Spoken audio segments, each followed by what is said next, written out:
बोलिए श्री प्राणनाथ प्यारे की जय। श्री सतगुरु महाराज जी की जय। श्री लालदास जी महाराज की जय। श्री पन्ना धाम की जय। प्रथम लागू दो चरण को, धनिये न छुड़ायो छिन। लाख तली लालिया मेरे जीव के ही जीवन। इन पाँव तले पड़ी रहूं, धनी नजर खोलो बातुन। पलन वालों नेत्र मेरे जीव के ही जीवन। श्री महामत चाहे इन चरण को, कर मनसा वाचा कर्मण। आयु बैठो मेरे सब अंग, मेरे जीव के ही जीवन। मेरे जीव के ही जीवन। कृष्णनाथ प्यारे की जय। कथा प्रारंभ होत है, सुनो साथ चित दे। भजो श्री राज श्यामा जी प्राणनाथ, सखी जीवन हमारे। श्री महामति कहे साथ जी, भया चर्चा का बखत।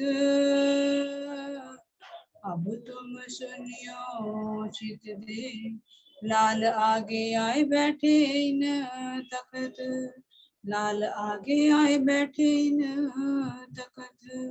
बोलिए श्री प्राणनाथ प्यारे की जय। श्री लालदास जी महाराज की जय। महाराजा छत्रसाल जी की जय।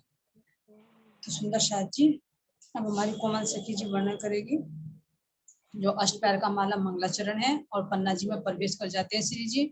तो वहां पर किस तरह से चर्चा होती है दिन रात और किस तरह से सुंदर साथ अष्टपैर की लीला के माध्यम से परम धाम का अपना आनंद प्राप्त करते हैं। शुरू करिए सुंदर साथ जी। प्रणाम जी सभी सुंदर साथ। मंगलाचरण। अव्वल हक दिल में खेल दिखाऊं रूहन, एक रब्द खिलवत की बाता करे संयन।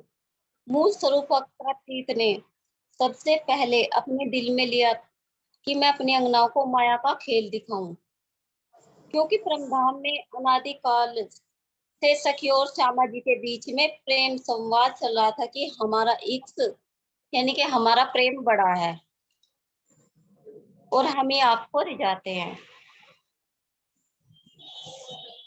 तुमने माया का खेल देखने की इच्छा की थी और मैंने तुम्हें 3 बार मना किया। राजी ने तो बार बार मना किया था, हम ही नहीं मानने थे। हमने कहा कि हम खेल देखेंगे वो कैसा है। राजी मना करे, वहां ना जो दुख का खेल है, वहां तुम आग पानी पत्थर को पूजते फिरोगे। हम फिर भी नहीं मानने की माया का खेल है। राजी कह रहे कि मुझे जाकर वहां भूल जाओगी और आग पानी पत्थर को ही पूजते फिरोगे। हमने कहा जब वहां पे जाकर आपको हम भूलने के ही नहीं, ऐसा हो ही नहीं सकता कि माया हमें भुला देगी। बार बार मना करा राजी ने, हमने फिर भी नहीं मानी। तो राजी कह रहे कि मत जाओ वहां। 3 बार कहा राजी ने कि ना जाओ ना जाओ, रुक जाओ मत जाओ। हम माने, हम तो देखेंगे माया का खेल कैसा है। तो यहीं से श्री जी महाकारण से पता चला रहे कि महाकारण में कैसे महाकारण ब्रह्म धाम में बना, फिर कैसे वो इच्छा अक्षर बनकर हमारे अंदर आई, वो कारण बना, फिर कैसे खेल बना, ब्रज और रस और ये जादू। तो ऐसा मंगलाचरण तो राजी कह रहे कि तुमने रास की लीला देखने के पश्चात परमधाम में जागृत होकर एक शब्द का निर्णय करने हेतु तीसरा ब्रह्मांड में आने की जिद करी कि हमने तो वहां दुख देखा ही नहीं, हम तो देखने की इच्छा है ना कोई। आप तो कह रहे थे कि वहां जाकर बहुत दुख होगा, आपको भूल जाओगे, ये होगा। हम तो आपको करा ही नहीं ना दुख देखा। तो राज जी कह रहे कि वहां पर तुमने बार बार मेरे आगे यही कहते थे कि ब्रजरास में माया ने क्या कर लिया। वहां तो माया ने कुछ करा ही नहीं, हम तो भूले ही नहीं आपको। तब लिया हके दिल में जो 14 तबक 3 में जम्बूदीप में भरत खंड गुजरत। जब राज जी ने अपने दिल में ले लिया कि इस माया के खेल में सखियों को पुनः भेजना है और 14 लोक का ब्रह्मांड बनाना है, तो इस ब्रह्मांड में सबसे अच्छा जो बताया जम्बूद्वीप, जो भरतखंड, जम्बूद्वीप में ही भरतखंड है ना, तो सबसे श्रेष्ठ भूमि बताई। तो उसमें ही परमात्माओं को राज्य ने उतारा। तो उसमें बुंदेलखंड विशेष देखकर जागनी लीला अपनी राजधानी बनाया। लैलतुल कद्र के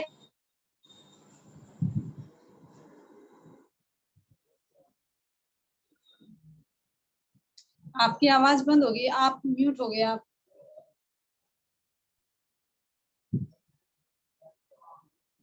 अनम्यूट करिए।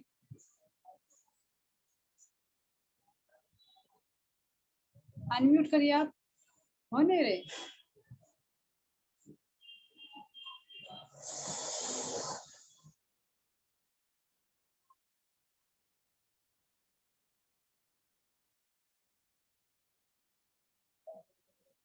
अनम्यूट नहीं हो रहे आप।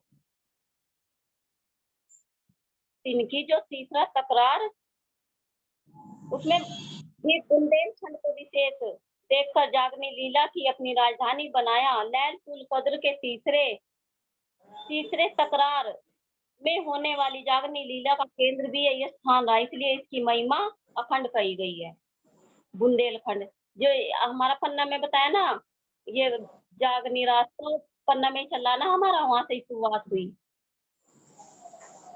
बुंदेलखंड की सर्वश्रेष्ठ स्थान पन्ना जी, जिसमें महाराज छत्रसाल जी के अंदर विराजमान था कुंडल की महिमा से अन्य किसी की तुलना नहीं की जा सकती। मिलावा संयंत्र का तामे हुकुम सिरदार, हकी सूरत धनिये की करे ब्रह्म सृष्टि सो प्यार। परमधाम की आत्माओं की इस जागनी लीला में श्री राज जी का आवेश ही हुकुम के रूप में सब कुछ कर रहा है। श्री प्राणनाथ जी का स्वरूप धाम धनी की ब्रह्म स्वरूप है और वे परमधाम की आत्माओं से प्रेम करते हैं। सागर सुख अनगिनती पल पल लेत संयन, जो सेवा में शामिल करते जो इन तन। परमधाम में अप्सरातीस की लीला का सुख अनंत सागर के समान है, जिसका पल पल रसपान सखिया करती हैं। उन्हीं अप्सरातीस को इस संसार में श्री प्राणनाथ जी के रूप में पाकर जिन्हें इन तन से सेवा में सम्मिलित होने का सौभाग्य प्राप्त हुआ है, उन्हें यहीं बैठे बैठे परमधाम के सुख जैसे ही अनुभव होगा। जैसे यहाँ हम कर रहे राज जी का, तो हमें वहां का परमधाम का जो भी आनंद मिलेगा, तो राज जी के जैसे सुख वहां लेते थे, तो अनुभव होते ही वहां का ही आनंद हमें यहाँ प्राप्त होता है। जिन्होंने श्री जी को पूर्ण ब्रह्म सच्चिदानंद के रूप में मानकर एक पल भी सेवा कर ली, उन्हें इतना सुख प्राप्त हुआ कि उसका वर्णन इस जीवा से नहीं किया जा सकता। इस बात को 1100 वर्ष पहले ही मोहम्मद सल्लल्लाहु अलैहि वसल्लम ने कुरान में लिख रखा है कि किंतु जिन्होंने श्री प्राणनाथ जी को अक्षरातीत मानकर सेवा की, उन्होंने यह सुख प्राप्त हो सका। की सिफत क्यों सके कोई पर हुक्म कहावे धनी का ऐसी सिफत सब ऊपर। जिन सुंदर साथ ने प्रियतम अक्षरातीत की सेवा स्वयं समर्पित कर दिया, उन सुंदर साथ की महिमा का वर्णन कोई कैसे कर सकता है। किंतु धाम धनी का आदेश मुझसे ऐसा कहलवा रहा है, इन ब्रह्ममुनियों की महिमा सर्वोपरि है। में सेवा कर संग चले ताकि सुमार न आवे सिफत, ए तो भई बका मिने ए कहनी जुबा हद इत। जिन सुंदर साथ ने पूर्ण ब्रह्म सच्चिदानंद अक्षरातीत श्री जी की सेवा करते हुए अपना तन भी उनके चरणों में छोड़ दिया, उनकी महिमा की कोई भी सीमा नहीं है। उनकी सेवा का यह शोभा परमधाम में हमेशा के लिए अखंड रहेगी, जिससे मुझे इस नश्वर जगत की जीवा से कहना पड़ रहा है। जिंदगी का आदेश ही मेरे तन से ये कहलवा रहा है, ऐसी अवस्था में मैं और तुम तो कुछ है ही नहीं, अर्थात सब कुछ श्री राज जी ही कर रहे हैं। छठे दिन की लीला में जो सुंदर साथ जागृत होंगे, वह अष्टपैर की सेवा के इस वर्णन को पढ़कर अपने दिल में याद रखेंगे। जो पहले घटित हुआ, तो अभी तक के माध्यम से ही तो हम जान पा रहे हैं। अन्य कैसा जान सकते कि 400 साल पहले प्राणनाथ जी के समय में ये कितना क्या हुआ था, प्राणनाथ जी की ये सेवा कैसे हुई थी। इसीलिए तो श्री जन लालदास जी के माध्यम से अभी तक लिखवाई हमारे लिए, ताकि आने वाले सुंदर साथ को पता चल सके। जो याद करे यकीन तो बैठे बका बीत धाम, सो देवलोक दवलोक में सिफत हुए पूर्ण मनोरथ काम। जो श्री प्राणनाथ जी के अक्षरातीत मानकर अष्टपहर की इस लीला को अपने दिल में बसाए रखेगा, उसकी सुरता अखंड परमधाम में विचरण किया करेगी, वह इस लोक में भी धन्य धन्य होगा और परमधाम में भी तथा इस संसार में उसकी सारी मनोकामनाएं भी पूर्ण होगी। जैसे आप जब परमधाम की बात महाराज जी बता रही है और सेवा बता रहे वहां पे, तो ये बीतक की चलनी सही तो उसमें विचरण करेगी सुरता, वैसे तो नहीं याद करने की। अब बीतक लगा रहे थे उससे ही तो पता चला हमारे प्राणनाथ जी की सेवा कैसे हुई, कैसे वे ध्यान करते, कैसे परमधाम की बातें बताते थे। तथा विजयाभिनंदन का बरस 1090 संवत 1735 में पहुंची शरत जो है, जब विक्रम संवत 1735 का समय था, उस समय हिजरी 990 का समय चल रहा था। तभी से हरिद्वार में विजयाभिनंदन बुद्ध जी शाखा प्रारंभ हुई। शाखे 5 पढ़ना मिने हुकुम श्यामाजी देवचंद जी शामिल, दावत करी जाहिर भई शाकुंडल शामिल। बुद्ध जी की शाखा के 5 वर्ष व्यतीत होने के पश्चात श्री जी सब सुंदर साथ सहित पन्ना में पधारे। उनके धाम हृदय में श्री राज जी का आवेश हुकुम के रूप में लीला कर रहा है, तथा वे श्री श्यामा जी भी हैं जिन्होंने श्री देवचंद जी के अंदर विराजमान होकर लीला की थी। श्री प्राणनाथ जी ने सारे संसार को तारतम्य ज्ञान के प्रकाश में अखंड मुक्ति देने का निमंत्रण दिया। जागनी के इस महान कार्य में महाराजा छत्रसाल जी भी शामिल हुए। बेवरा 3 सूरत का जुदे हवाले जुदे काम, एक हुकुम जो एक आत्म पहुंचे बखत मुकाम। तीनों सूरतों का ब्यौरा इस प्रकार है। इन तीनों को अलग अलग कार्यों के का उत्तरदायित्व दिया गया है। बसरी सूरत में धनी का हुकुम और जोश था, मल की सूरत में श्यामा जी की आत्मा थी तथा हक की सूरत में दोनों सूरतों की सारी शक्तियां थी। इन तीनों ने इस जागनी ब्रह्मांड में अपनी सूरता द्वारा मूल मिलावे में पहुंचकर धनी का दीदार किया था।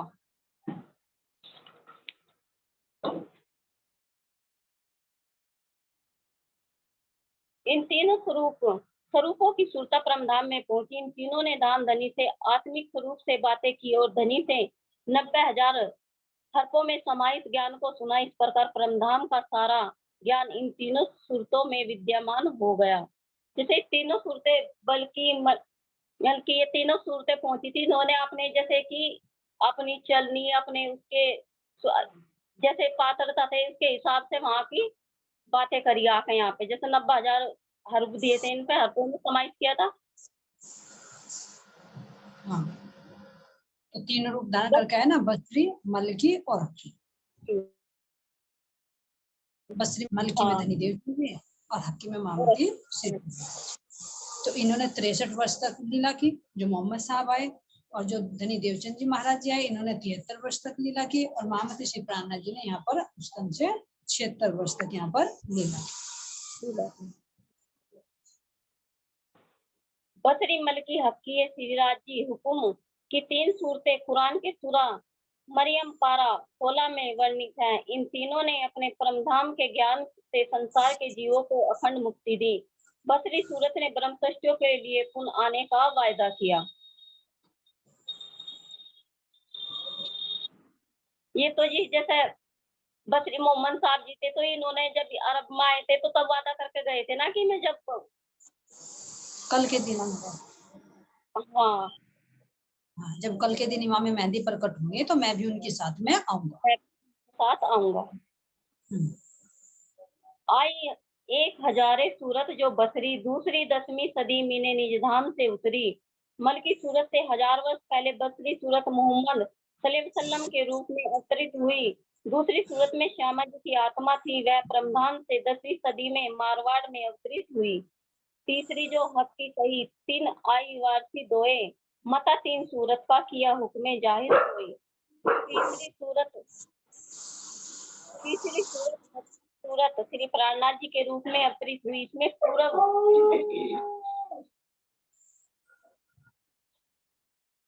पूर्व के दोनों सूरतें समाहित हो गई। इस प्रकार धाम धनी ने अपने हुक्म के द्वारा तीनों सूरतों के रूप में परमधाम का ज्ञान संसार में अवतरित किया।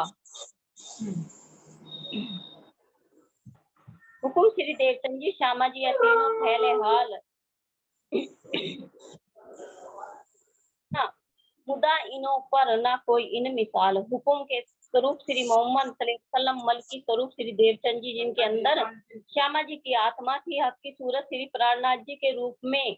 इन तीनों स्वरूपों की करनी और रहनी अलौकिक है। परमधाम के ज्ञान को फैलाने का उत्तरदायित्व इन तीनों पर ही है। इन तीनों से किसी की भी उपमा नहीं दी जा सकती।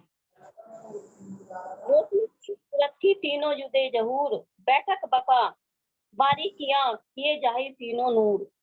इन तीनों सूरतों के द्वारा अलग अलग रूपों में अखंड ज्ञान का प्रकाश फैला। इन तीनों ने ही अखंड परमधाम के मूल मिलावे में गुप्त बातों को अलग अलग रूपों में जाहिर किया।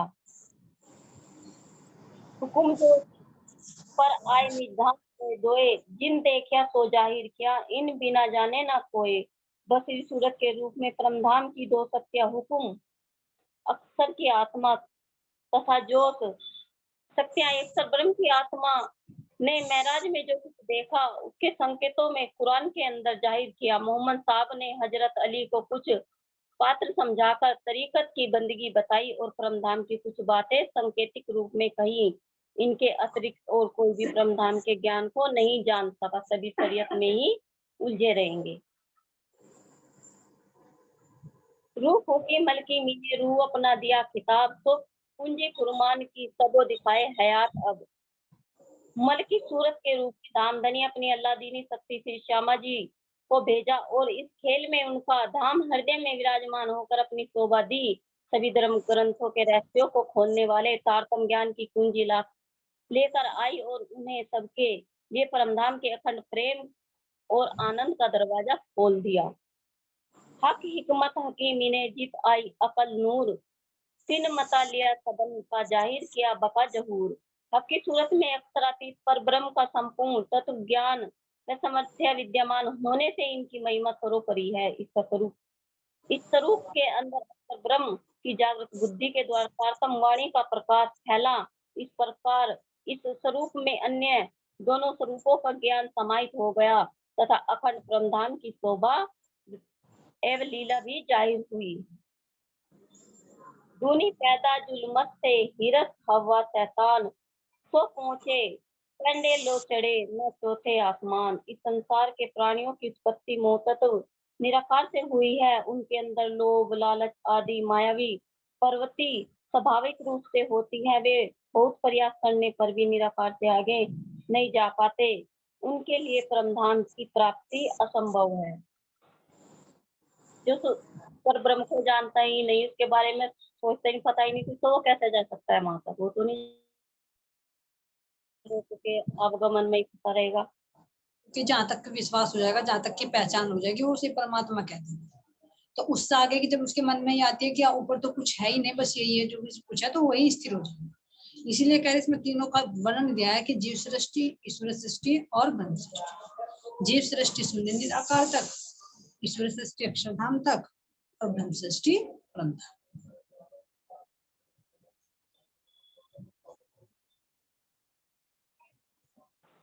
कहो तीनों का बेवरा लाहुत जागरूत मलकूत, फैला तीनों करत है बीच जमीन आसूत।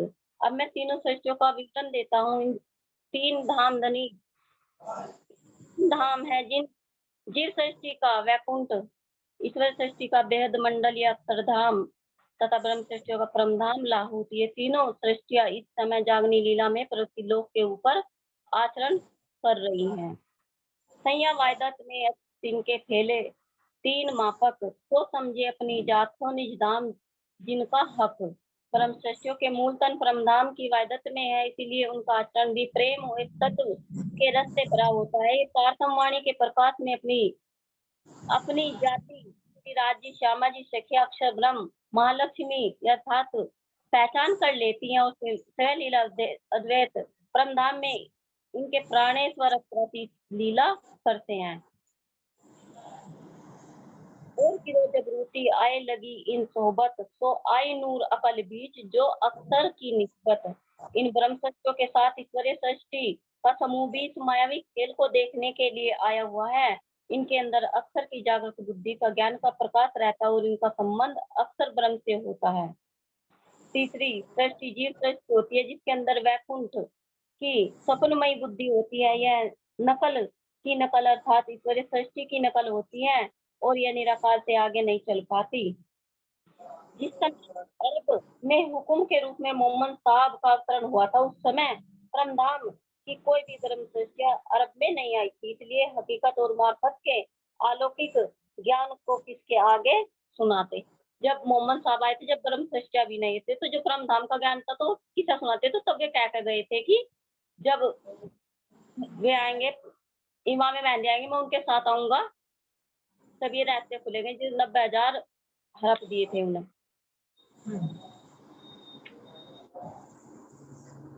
तब मृत कर्मकांड के कहे 30,000 होती हकीकत मार्फत जाहिर बीच सैया 12,000। इसलिए उन्होंने कर्मकांड के 30,000 हरफों को कुरान में वर्णन किया और उन्होंने यह संकेत कर दिया कि जब परमधाम की आत्मा क़यामत के समय आएंगी तो हकीकत और मार्फत के अलौकिक ज्ञान इमाम मेहदी के द्वारा ही जाहिर होंगे। जब मोहम्मद साहब को मेराज हुआ तो उनकी आत्मिक दृष्टि पृथ्वीलोक वैकुंठ शून्य निराकार को छोड़कर अक्षरधाम में गई और वहां की शोभा को देखने के पश्चात उससे भी आगे परमधाम में पहुंची। बेहद मंडल को पार करने के पश्चात इक के तख्त पर प्रेम सिंहासन पर बैठकर वे परमधाम के अंदर रंग महल के मूल मिलावे में पहुंचे, जहां उन्होंने युगल स्वरूप की शोभा को देखा। कुछ सरबलता की थे और जब प्रेम हुआ तो ये परमधाम के अंदर पहुंच गए, जहाँ राज्य के वो प्रेम भरी सूरत का इन्होंने दीदार करा। तो प्रेम से ही तो करा, ज्ञान से तो नहीं, प्रेम से ही होगा, तभी तो राज्य का दीदार होगा। देखने मिला धनी का रूहे 12,000 और देखा अर्श अजीम को चौथे नूर के पार। उन्होंने मूल मिलावे में 12,000 सखियों के बीच में बैठे हुए युगल स्वरूप के नख से सिख तक की शोभा को देखा। इसके अतिरिक्त अक्षरधाम से भी परे परमधाम की अनुपम शोभा को देखा। उन्होंने होद कोसर यमुना जी नूर बागो जानवरों तथा श्री राज्य की लीला रूप नूरी महलों की शोभा को देखा। दर्शन में होने वाले अनुभव की साक्षी के रूप में उन्होंने कुरान के अंदर संकेतों में प्रकट किया। जो उन्होंने वहां परमधाम में देखा था, अक्सर उस धाम में देखा था, तो उन्होंने इस संकेतों में कुरान में लिखवा दिया था। लैल के उतरे रुए फरिश्ते जीत सो फेर आवेंगे आखरत करी बातें साबित। उन्होंने लैलतुल कद्र के दो तकरार रात्रि को खेल के दो भागों में ब्रज रात का वर्णन किया, जिसमें परमधाम से ब्रह्म सृष्टि और अक्षरधाम से ईश्वरीय सृष्टि आई है।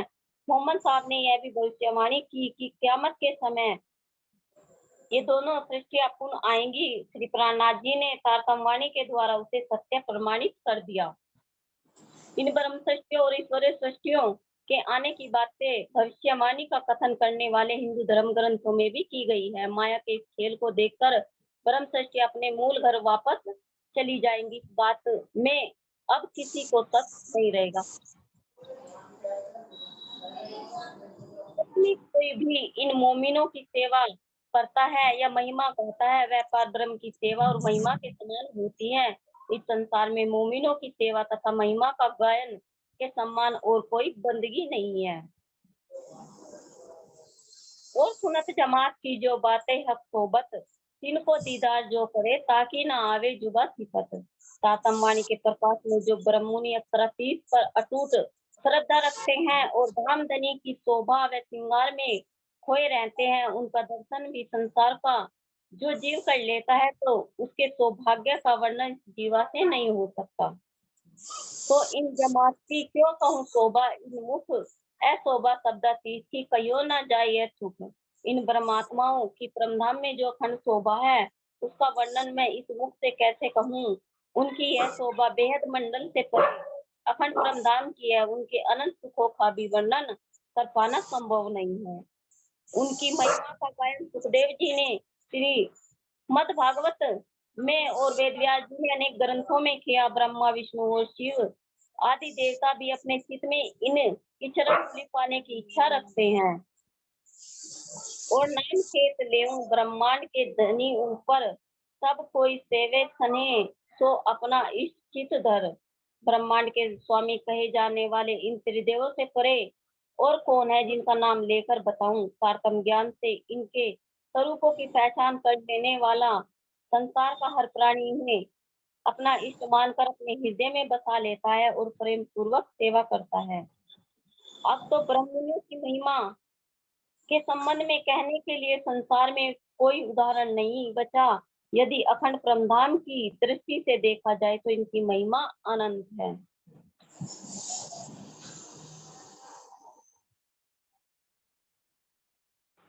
जिस अक्षर ब्रह्म के एक पल में वायु तत्व के देवता ईश्वर आदि नारायण कारण प्रकृति को लय हो जाता है, वह अक्षर ब्रह्म इन ब्रह्मात्माओं के दर्शन की इच्छा किया करते हैं। तो कही वेद की और लिखी सिफत कुरान, सो सब संयम पावही कर देवे पहचान। जिस प्रकार वेद पक्ष के ग्रंथों में ब्रह्मसृष्टियों की महिमा गाई गई है, उस प्रकार कुरान के पक्ष में भी इनकी महिमा वर्णित है, किंतु इसे मात्र ब्रह्मसृष्टियां ही जान पाती हैं और वे ही दूसरों को भी इसकी पहचान करा देती है। इस किताबों में कई संयोग की सिफत सब में रोशनी होएगी सदा रोज क़यामत। फतेह परंपरा के ग्रंथों में इन्हीं ब्रह्मसृष्टियों की महिमा गाई गई है, जिसकी जानकारी क़यामत के समय 11वीं सदी में सबको होगी। अक्षर ब्रह्म अक्षर श्रीराज जी के नूर और हुकुम के स्वरूप है। अक्षरधाम से प्रतिदिन श्रीराज जी का दर्शन करने आते हैं और उन दर्शन करके उन्हें अपने निज धाम में चले जाते हैं। बेहद मंडल से 1400 को काया ब्रह्मांड उत्पन्न होता है और लय को प्राप्त हो जाता है। इसी बेहद मंडल के अंदर सत्य स्वरूप में जबरील का निवास है और वह परमधाम की वाहिदत के मूल मिलावे में धामधनी के पास नहीं जा सकता। मोहम्मद सल्लल्लाहु अलैहि वसल्लम के रूप में अक्षर की आत्मा थी, जिन्हें श्रीराज जी का अति प्यार कहा गया है। वह मोहम्मद साहब ब्रह्मसृष्टियों को संदेश देने के लिए संसार में आए और अपना नाम रसूल रखा, संदेशवाहक। श्री बानी की हो रब से किया आप दाना आप सिफत सुभान की इन कर रहे जहूर हमेशा मिलाप। ब्रह्मसृष्टियों को धामधनी ने तारतम ज्ञान के द्वारा बहुत अधिक ज्ञानी बना दिया। उस अक्षरातीत पर ब्रह्म इनकी महिमा गाते हैं और इनके धाम हृदय में पल पल विराजमान रहते हैं। ऐसे औलिया कहे खुदा के दोस्त ऐसो रहे हमेशा हुजूर वास्ते बंदगी के। कुरान में इन्हीं को औलिया लिल्ला और खुदा के दोस्त कहा गया है। यही ब्रह्ममुनि अपनी इक्ष बंदगी के कारण पल पल धनी की सानिध्यता में रहते हैं। इन ब्रह्मात्माओं ने नश्वर जगत में अपने प्राणेश्वर को जिस भाव से रिझाया, उनका मैं थोड़ा सा वर्णन कर रहा हूँ। धनी की सेवा से मिलने वाला सुख तो सागर के समान है, जिसकी माप नहीं हो सकती। उस सुख का वर्णन हो पाना संभव है। जिन ब्रह्मात्माओं ने अन्य प्रेम लक्षणा भक्ति के द्वारा अपने प्रियतम अक्षरातीत को रिझाया और उनकी सेवा में अपना तन मन निछावर कर दिया, उनकी इस लीला को आने वाली ब्रह्मसृष्टियां याद रखे। इसलिए श्रीराज जी का आदेश मुझसे इस अष्टपैर की लीला का वर्णन करा रहा है। श्री पन्ना जी में 10 वर्षों तक होने वाली अखंड ज्ञान और प्रेम सेवा की इस लीला की सुगंध यदि संसार में फैल जाए तो इस सारे संसार का मायावी विकार नष्ट हो जाएगा। यदि सारा विश्व सार्थम वाणी के प्रकाश को आत्मसात कर ले तो बिना परिश्रम किए ही सारा जगत एक ही अक्षरातीत के प्रेममयी आंगन में आ जाएगा, अर्थात सत्य को स्वीकार कर लेगा। अक्षर ब्रह्म श्रीराज जी का दर्शन करने के लिए प्रतिदिन परमधाम में जाया करते हैं। इसलिए अक्षरातीत उनके धाम को अक्षर ब्रह्म और अक्षरधाम का मासूक कहा जाता है, क्योंकि दर्शन करने के लिए जाने वाला स्वरूप आशिक होता है। वही अक्षरातीत इस नश्वर संसार में श्री प्राणनाथ जी के रूप में जाहिर हुए, जिनका स्थान इस नश्वर जगत के कर्ता धर्ता आदि नारायण से ऊपर है। हुई जाहिर सब में काड़िया कुली दज्जाल, शर्ते सब आए मिली मोमिन भय खुलासा। तारतम वाणी का प्रकाश फैल जाने से सब लोगों के मन में अज्ञान रूपी कलयुगी दज्जाल निकल गया। श्री प्राणनाथ जी के प्रगटन के संबंध में सभी धर्म ग्रंथों की साक्ष्य मिल गई है, जिससे सुंदर साथ में आनंद की लहर दौड़ गई है।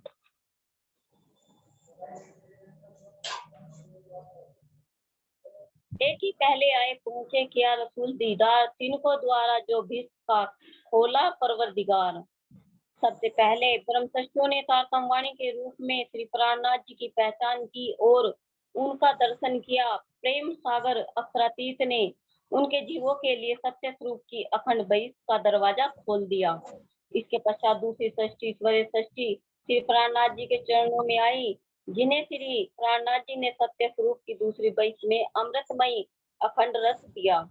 इसके पश्चात तीसरी जीव सृष्टि जो खेल देखने आई, ईश्वरीय सृष्टियों से पूर्ण अर्थात ज्ञान प्राप्त कर श्री प्राणनाथ जी के चरणों में आई, उनको भी दया के सागर परब्रह्म ने शेष अन्य वैश्यों का सुख प्रदान किया।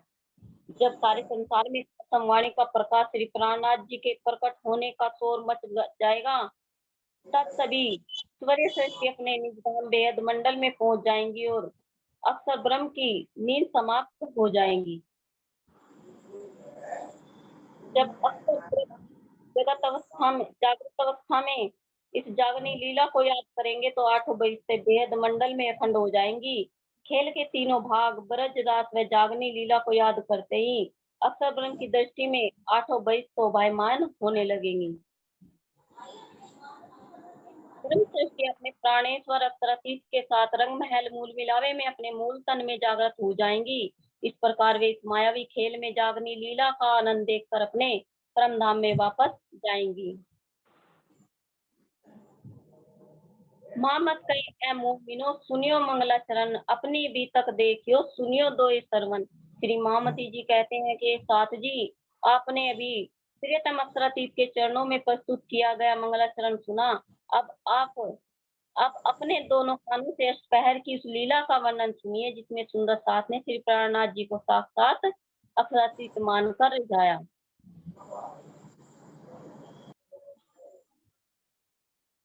सुंदर से की प्यारी भरी नूर, तिनकी सिफतें जुबा क्यों कर रहे हजूर। अक्षरातीत श्री प्राणनाथ जी की सैया अति सुंदर अभयमयी है। उस नश्वर जीवा से सैया की विशेषताओं के रूप में कैसे वर्णन करूं। सैया का लाल पलंग बहुत प्यारा लग रहा है, 5 रंग वाली पतली निवार से बुना हुआ। सैया किससे सजाने की सेवा प्रमुख सुंदर साथ प्रेम प्रीति रस में डूबकर करते हैं। सैया पर बहुत ही कोमल गद्दा बिछा हुआ है, जिनके ऊपर कोमल पतली चादर भी बिछाई गई है। सिर की तरफ सुंदर कोमल गाल मसूरिये रखे गए हैं। इनके रखे जाने का प्रेम भरा दिल भी ही जानता है।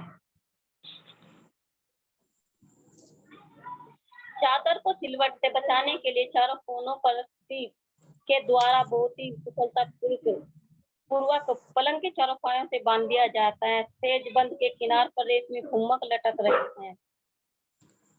पर्दे की किनार पर लगी हुई झालर झलकार कर रही है। इस प्रकार प्राणनाथ जी की सैया में प्रयुक्त सभी सामग्रियां शोभा की कोई सीमा नहीं है।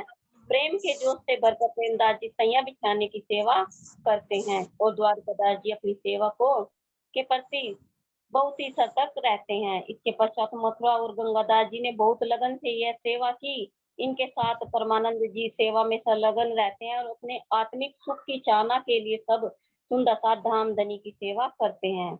मानिक बाई बहुत ही प्रेम पूर्वक धनी की सेवा करते हैं। ये हर प्रकार से सेवा में सावधान रहते हैं। दाम धनी के सम्मुख दिन रात उपस्थित रहकर भी प्रत्येक सेवा निभाते हैं। कबीरदास जल पिलाने की सेवा करते हैं। पहले सेवा बिहारी जी की बहन जमुना जी किया करती थी। छबीलदास जी को अपना पुत्र मानकर उन्होंने अपनी सेवा का उत्तराधिकारी कार्य इन्हें सौंप दिया। धामधनी ने पूर्वबाई को रिझाकर जल पिलाने की यह सेवा दी। वे रात्रि के अंतिम भाग में अर्थात 5:15 बजे धामधनी को पिलाने के लिए लोटे में जल भरकर लाया करती थी।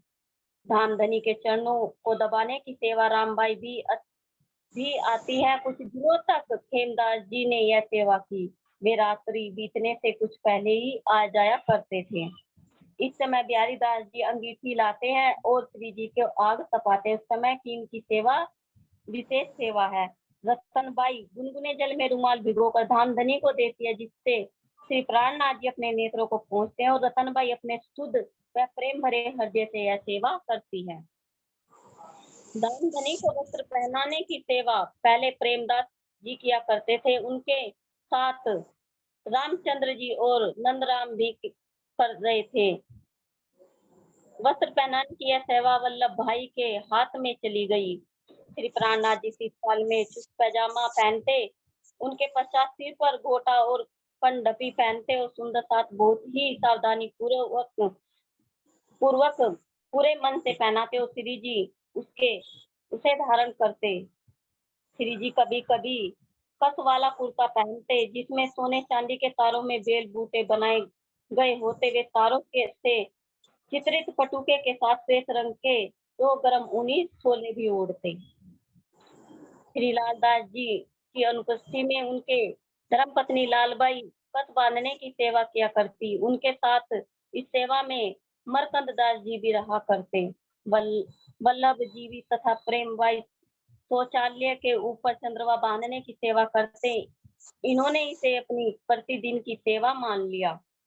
शौचालय की व्यवस्था घनश्याम जी क्या करते। पहले यह सेवा हरिवंश जी के पास थी, पुनः घनश्याम जी ने यह सेवा स्वयं ले ली। उन्होंने इस सेवा को विशेष रूप से निभाया। उन्हें माँ मत कहे है साथ जी, सुनियो चित देश, अब आरोगन के बखत का हुआ हुकुम। श्री मामती जी